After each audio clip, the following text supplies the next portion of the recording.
आज हम सब पढ़ेंगे घातांक और घातांक के नियम।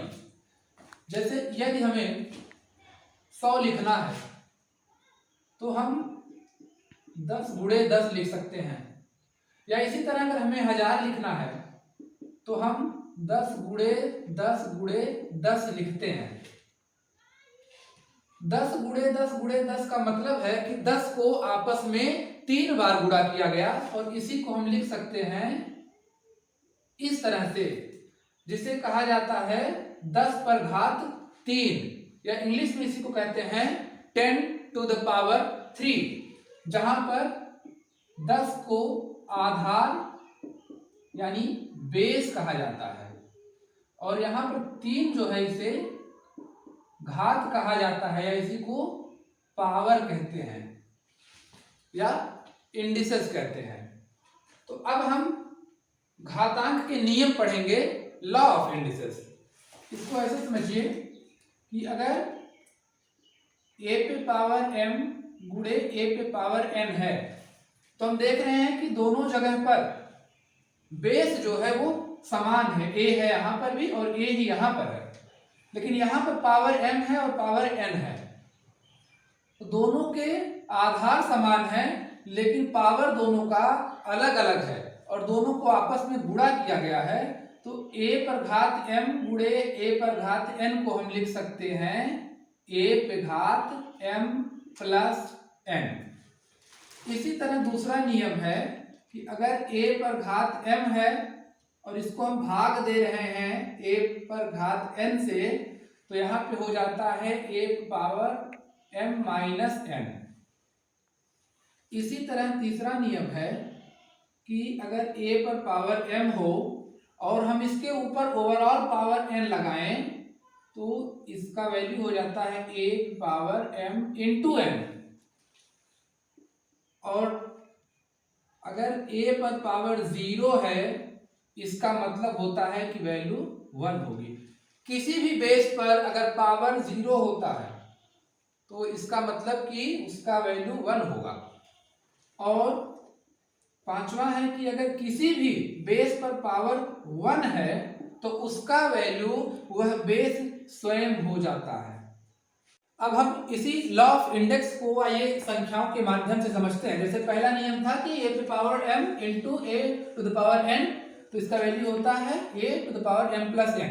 तो मान लीजिए एक है 2 टू द पावर 3 और इसका गुणा किया गया है 2 टू द पावर 2 से, ठीक है। तो हम देख रहे हैं कि बेस दोनों जगह 2 है, पावर अलग अलग है और आपस में गुणा किया गया है।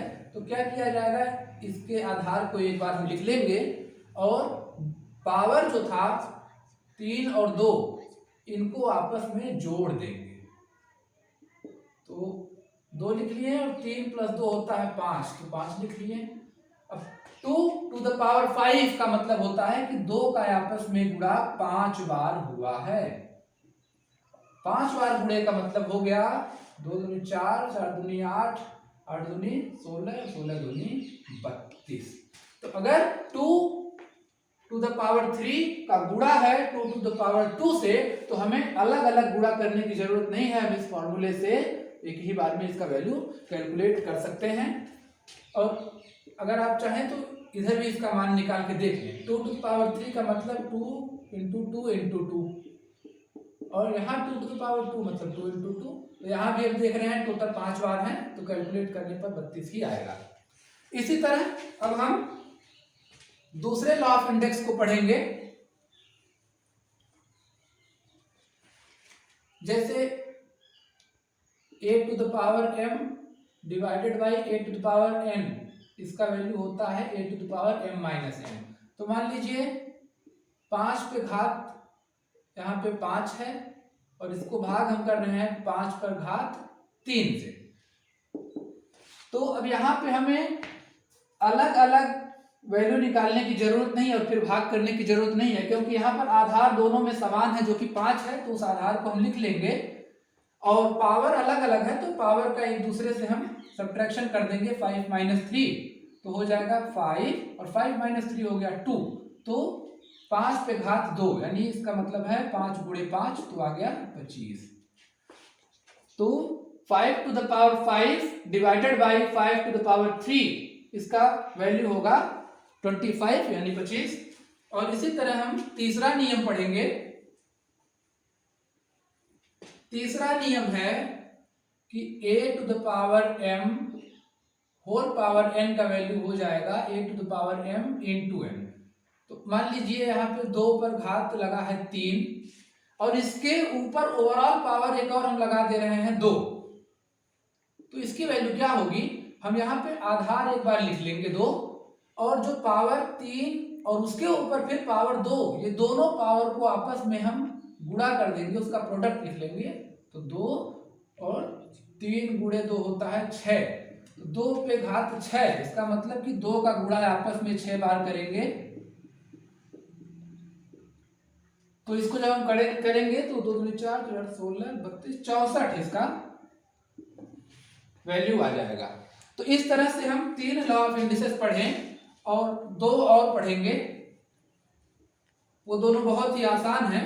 वो है कि अगर a पे पावर 0 है तो उसका वैल्यू 1 होता है। मतलब कोई भी संख्या हम ले लें और उस संख्या पर यदि घात 0 लगा है तो उसका मान 1 होगा। जैसे अगर 5 पे घात 0 है तो इसका मतलब कि मान 1 होगा, या 8 पर घात 0 है तो मान 1 होगा, 100 पर घात 0 है तो मान 1 होगा।